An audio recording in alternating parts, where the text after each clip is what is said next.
In honor of you guys electing to see more of the design process and automation, I decided to try a challenge that you all might be familiar with, but with a twist.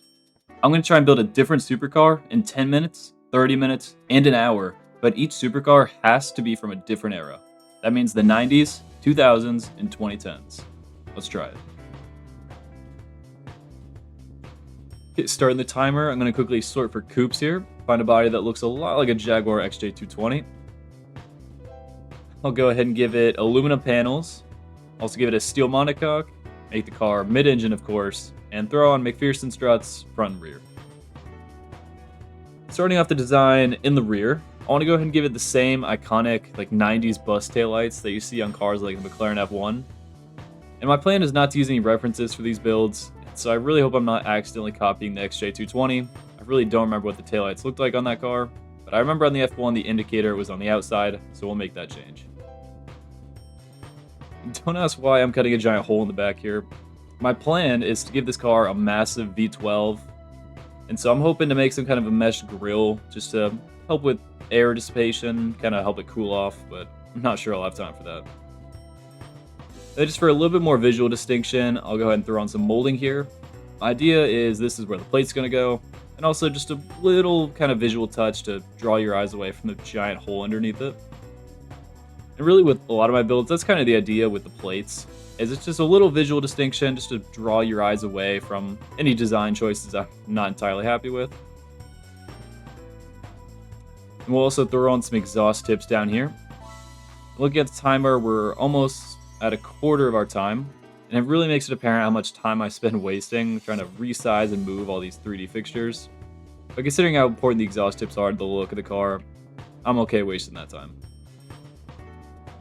Then to kind of finish off the rear, the car needs a wing. The only problem is that it's impossible to pick when you haven't spent much time looking through all of these.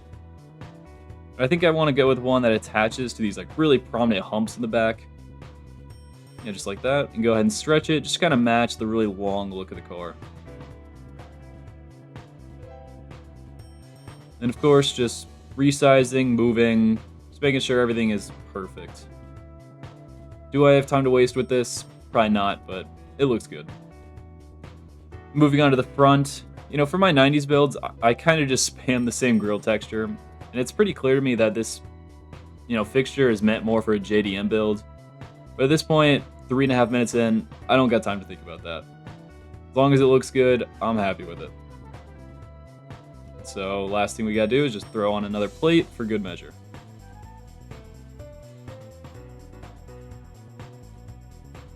I do believe the Jag had pop-up headlights, and at this point you kind of need them for a hood that's raked so sharply. But I do wish I had a bit more of a rounder option. Something that's going to lend itself a bit better to the design, a bit better to, most 90s designs for that measure.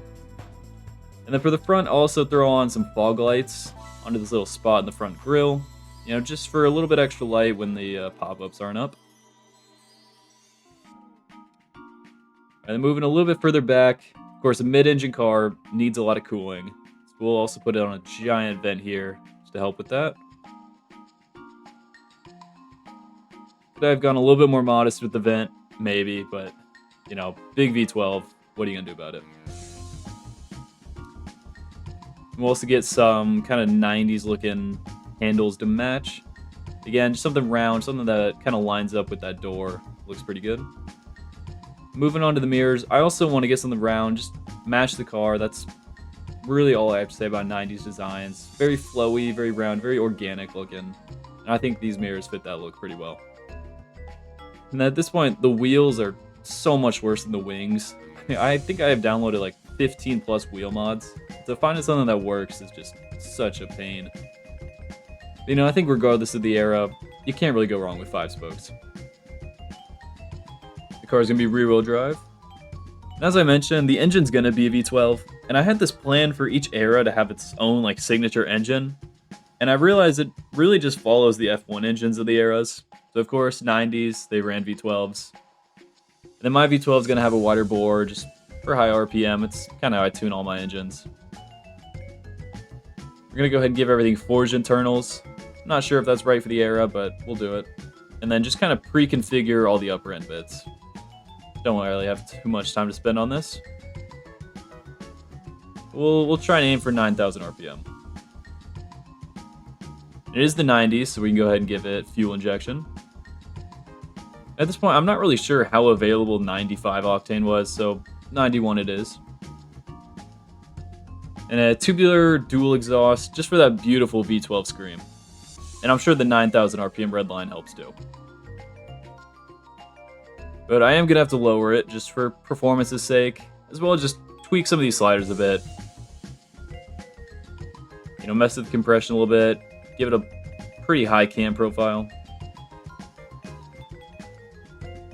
Looks like, you know, high 400s, it's a pretty good power to be at. Going through it in a manual, 6-speed. I know the 80s and 90s was kind of when every manufacturer was chasing that 200 mile an hour mark. So we'll go ahead and top out there and throw it in LSD. We'll also give it sport tires with really thick rubber in the rear, because it's mid-engine, you know, all the weight's over the back tires. Should help out with traction. I also don't think we're quite ready for 18-inch wheels, so we'll tune it back down to 16. You know, lessen the diameter a bit. But just because there's so much room in that rear wheel well, we'll kind of rake it. And we'll also go ahead and pull the offset out, just because automation never gets it right. They always tuck the wheels way in there, and it just looks ridiculous. Go with solid disc brakes, and again, just kind of pre-configuring the size and force, just in case I forget about them later. I also want to give the car a hydraulic steering rack, some pretty nice traction aids for the era. And again, a pretty typical suspension setup for the era. Something that's going to translate well to BeamNG. Alright, moving back to the design, I really can't imagine seeing an XJ220 in red. I know it's not what I was going for, but it just looks so similar. And so I'm going to go ahead and give it this nice deep blue. You know, just pick something from the paint options I have saved. And I realized 20 seconds left, I also really need to throw an interior in here.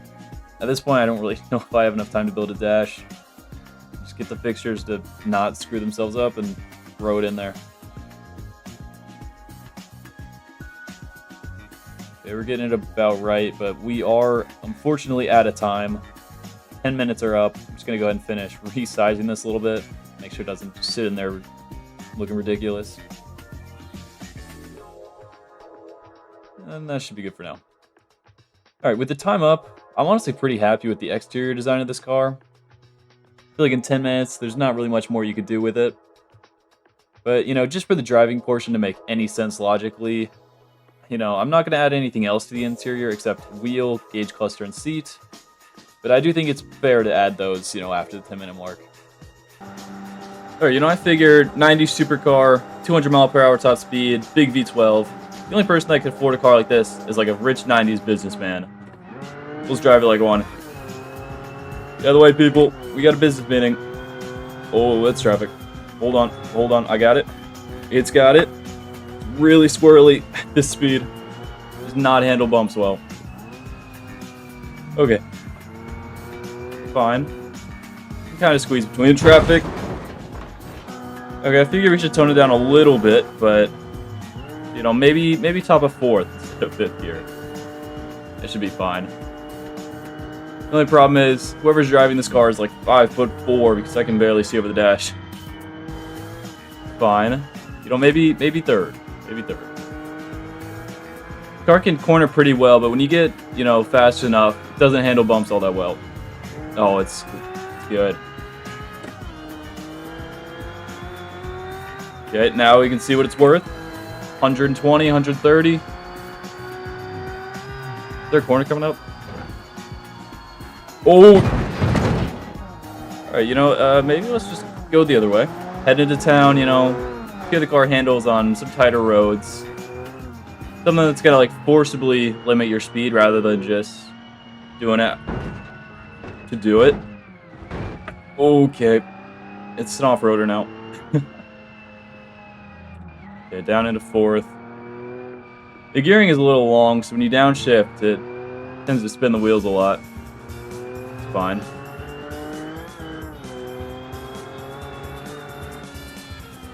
Yeah, I do believe next couple corners we're in town. Be a lot of traffic around here. Car's never worried about that, though.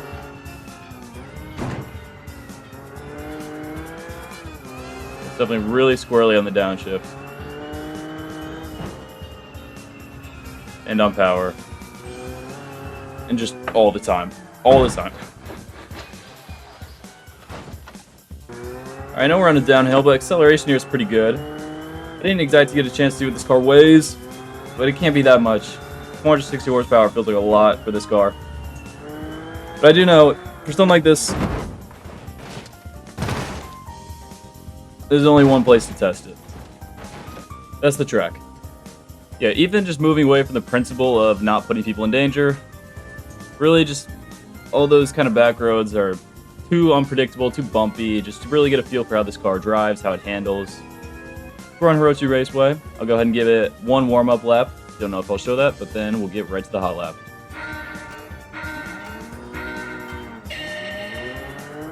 Alright, decent launch there with traction control.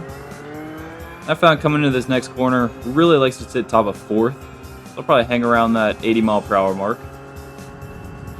I don't actually know if you need a downshift for these next couple corners, but they seem to handle it pretty well top of 3rd.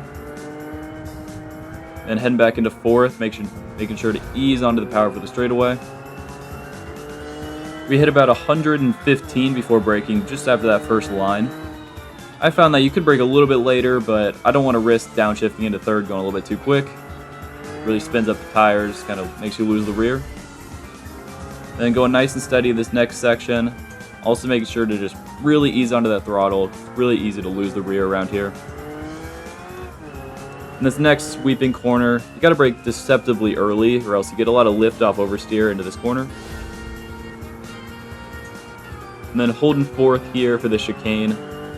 Makes you think you want to go pretty fast, but it'll really pull you out to that wall if you go into 5th. And then mashing the throttle heading into the bridge section. You should really ring out 5th gear here before braking. Did brake a little bit too early, but that shouldn't lose us too much time. Making sure not to bin it before we get to the end of the lap. Once again, just kind of holding 3rd for the rest of these corners. Making sure not to get on the throttle too hard. Kind of keeping it steady. And rounding the final corner for the straightaway. And then just give it the beans. Into 5th gear, just above 100 miles an hour.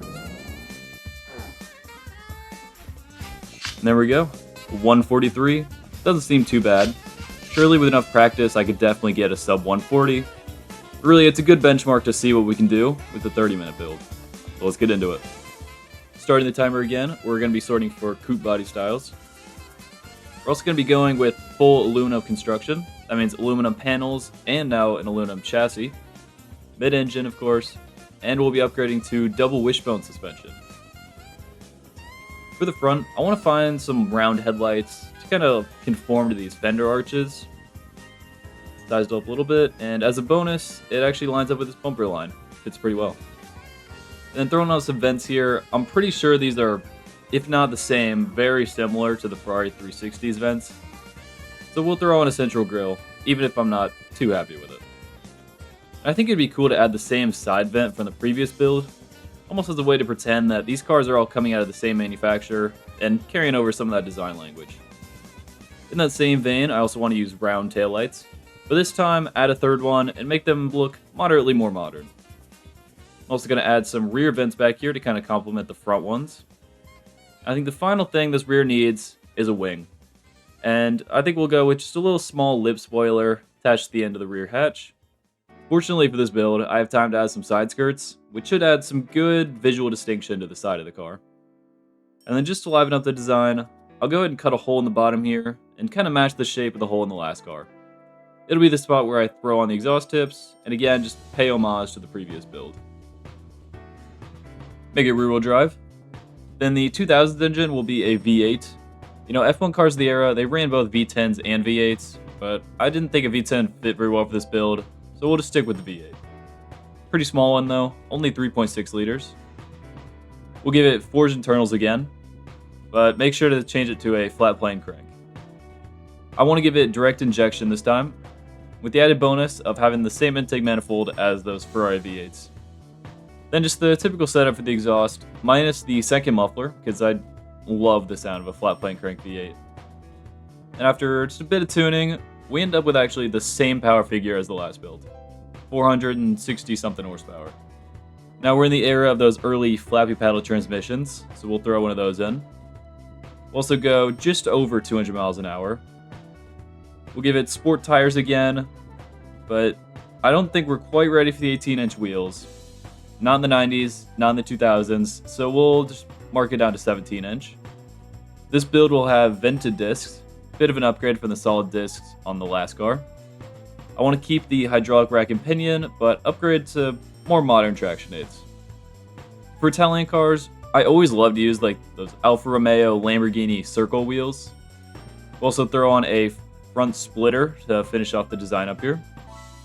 And after just a bit of tuning, looks like our time is just about up. Once again, I'm pretty happy with the design of this car. It is very Ferrari-like, but I don't see that as a bad thing. I think in 30 minutes, I probably could have managed my time a little bit better with the tuning and spent a little bit more on the design, but overall it's pretty nice. I also got slightly further with the interior than the last car, so once again, I'll kind of just throw in a wheel, call it there. Alright, new car, new map.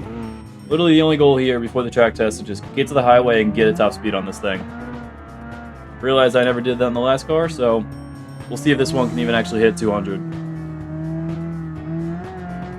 These roads are really tight, so I gotta be really careful. Careful does not mean slow, though.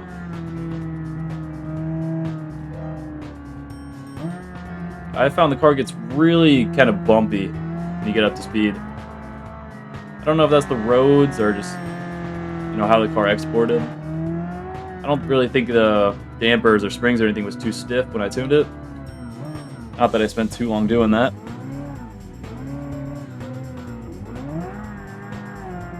I'm making it into town. Highway is just up ahead. Start giving it the beans.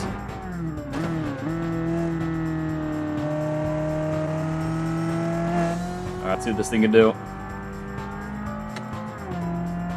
I found that the rev hang, it's not as bad on the upper gears, but first from third, rev hang is horrific. Looks like it wants to take these corners at about 100. Want to slow down a little bit before we get to that tunnel. It's overtaken on the shoulder. Slow down back into fifth here. 110 seems to be about the limit on these sweeping corners.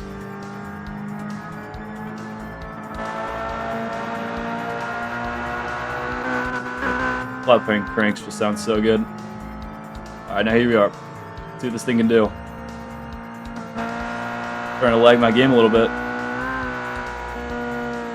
Lag my game a lot a bit. Oh no. Almost missed him. Let's see if we just go the other way out of town. You know, find some tighter roads, figure out how this thing handles, kind of independently from the track test. Don't hit traffic on the way there. I think this should be one of the faster sections of one of the rally stages. Really long, sweeping left-hander. Take it at about 80 something. Seems to be the limit. Does have a lot of lift off oversteer though. Alright, one more try here just to get a number. I wasn't really looking at the speedometer earlier. I'm just go nice and chill till we get to the straight. Chill as I pass on the shoulder and really wring this thing out as much as I can. Here we go. Maybe I'll even get on the headlights. Oh, that's right, actually. Never mind. Yeah, we're already past 150. 160. Slow down a little bit for the turn here. That's about all this car has. Come on, can we get past 160 here? No, there's a corner coming up. 165, 170, 170, 180. Okay, 180 miles an hour just on the highway. That's not bad. Go ahead and get on the track and actually see what this thing can do.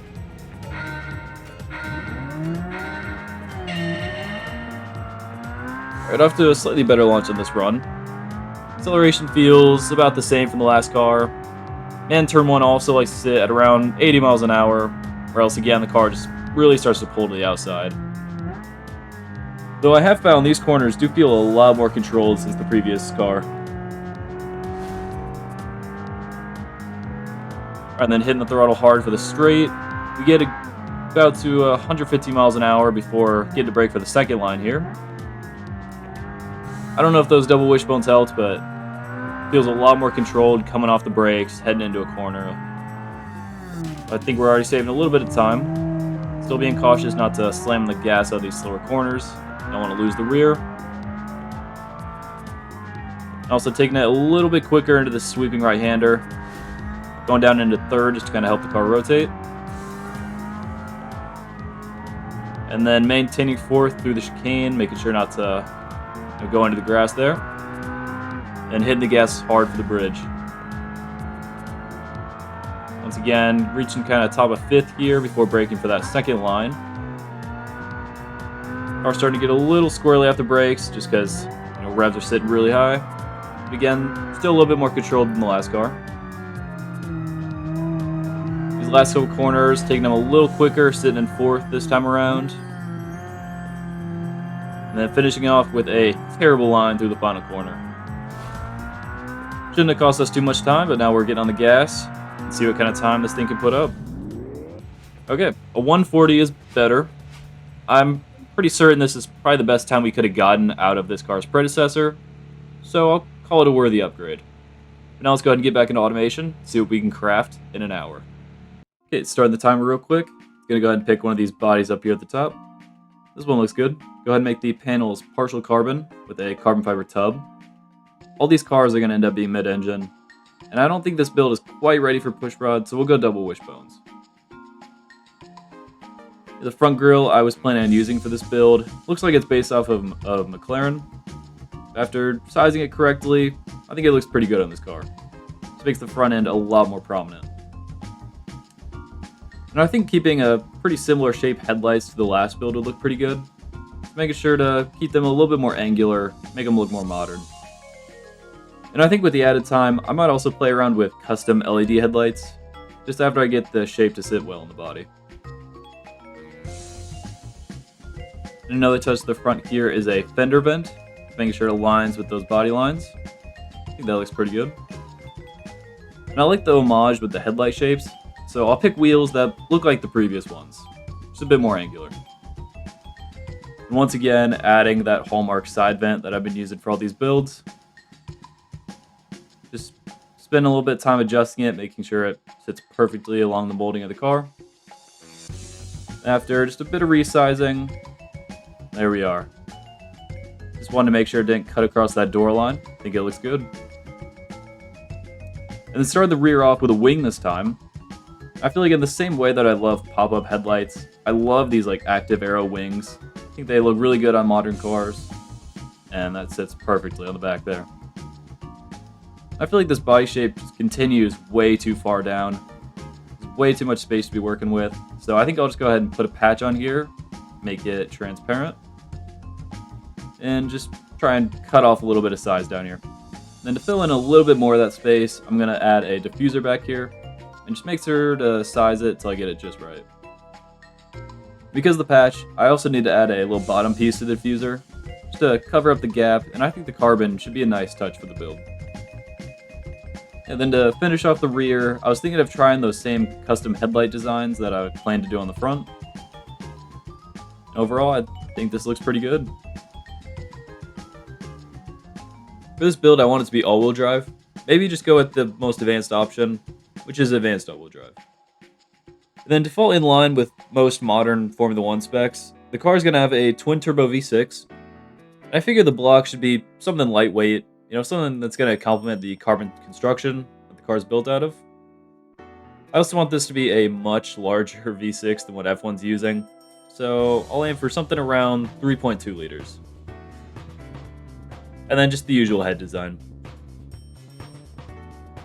Once again, going to make everything forged, but just a little bit rev higher. Going to make some of these parts forged light. Then now for the twin turbos, I want to aim for something around 600-ish horsepower. And then for the tuning, I need to spend some time figuring out how to explain what these adjustments do.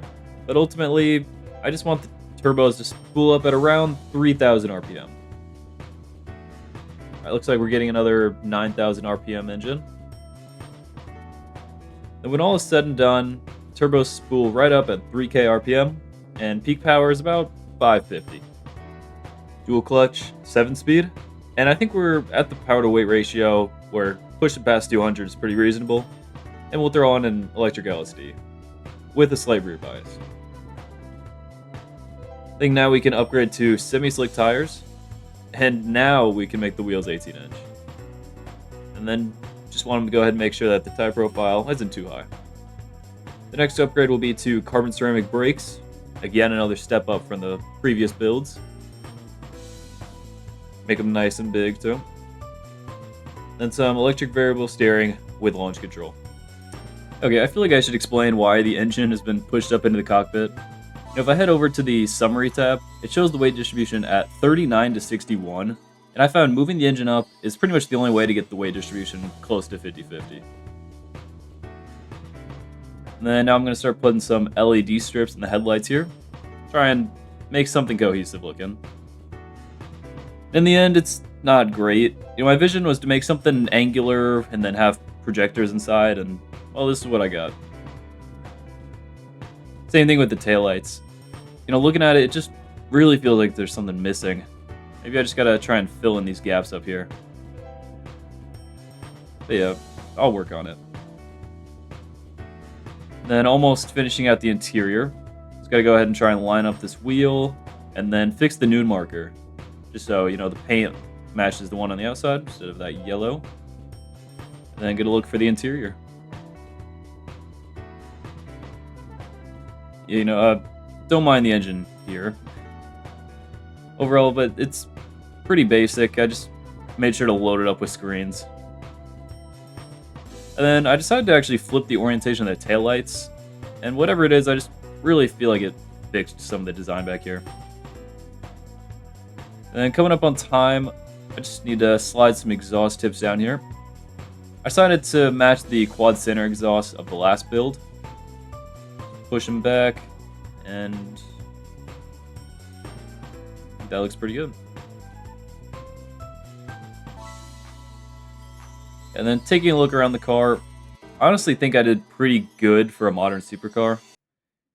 It's the kind of design I just really struggle with, but I'll go ahead and stop the timer and see how it does in beam. Now that I'm looking at it, for my first time trying to design modern headlights and taillights, I don't think I did that bad of a job. There's still definitely something missing, but you guys are gonna have to let me know down in the comments, because this is all I got for now. Anyways, let's go ahead and see how this thing drives. Already really quick acceleration. 0 to 60 was like 3 seconds or something. I don't know, that felt really fast. But it's really quiet. It might not sound quiet for you guys, because usually I kind of tune it up in post. But, for most cars, I usually have to lower the decibel level just so you can guys even hear me, but it's literally it's dead silent, this car. We are sitting at the top of 4th, and I just hear the wind rushing over. That's crazy. I don't even know if I put a second muffler on this thing. The loudest part of this car is the little blow-up valve for the turbos. All 11 PSI coming out. Overall, again, pretty shaky car. I've found this kind of a hallmark of the supercars I make. I really don't think I make them that stiff, but who knows? Could just be the road. But I found this car actually handles really well. I don't know if I've been pushing it as hard as the last couple, but it seems to take it pretty well. The slight little exhaust note does sound pretty good. I've always liked high displacement V6. Alright, now we're getting to the point where I don't know where I'm going. Ooh. Alright, let's try and do kind of like an artificial launch test here. Gas it. It broke traction a little bit there, but that's quick. I mean, this thing makes 550 horsepower. That's already 100 more than the last 2 cars, and pretty sure with the carbon and smaller engine, this thing weighs about 3,400 pounds.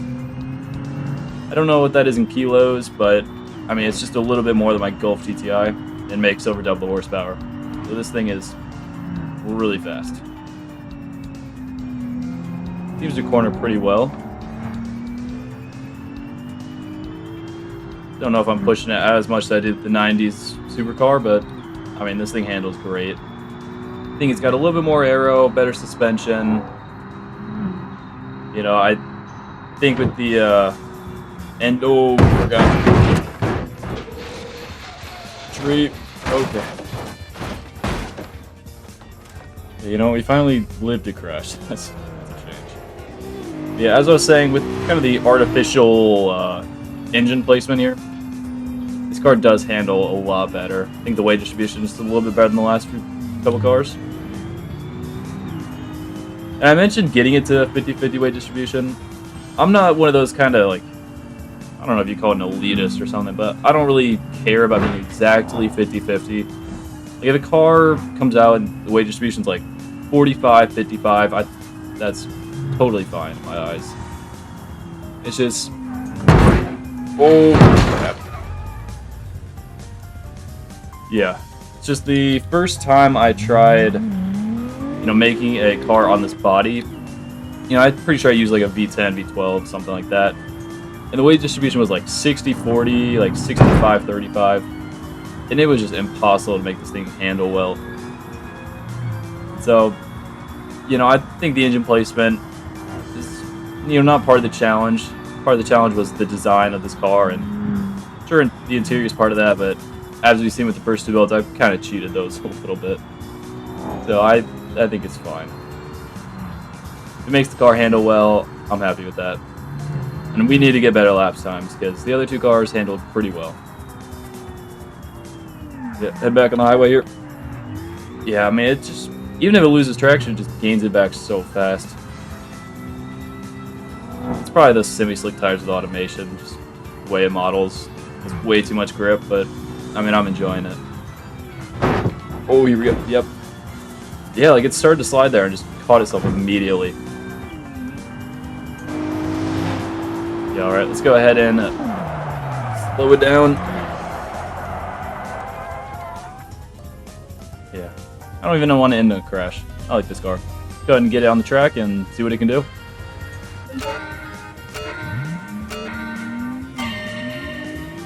This is probably my best launch of the video. Realizing the all-wheel drive system probably helps quite a bit though. We're holding about 90-95 through turn 1. Already quite a bit faster. This next section here, just cutting a little bit of the track. Still got 2 tires in, so we're good. Getting on the gas quite a bit earlier than the previous cars. And we're hitting about 130 before braking. Maintaining quite a bit more speed through this next section. Again, the extra aero, the double wishbone suspension, just all the modern upgrades makes this car feel really controlled through these sections. The all-wheel drive. Get on the power a little bit harder, a little bit earlier. Then you gotta excuse the really shallow line here. Just the turning authority is a lot better on this car, so turning a little bit too early. Holding a little bit more speed again through the chicane, getting on the gas a little bit earlier. We should be able to go really quick over the bridge section. Brake in once again at that second line here. Making sure to go quick and steady. Coming to these next few corners, upshift into 4th, kind of hold this gear. Going in a little bit too hot, but still keeping 2 tires in, so we're within drag limits. And getting on the gas a little bit too early on this final corner. Hit the cone there. Let's see what kind of a time this thing can set. 131.2. We just didn't make the lap. But still, you know, a huge improvement with all the modern upgrades we've got. And not to forget the power bump. But really, that's all I've got planned for this video. So if you've watched this far and want to support the channel, leave a like and subscribe. But again, thanks for watching.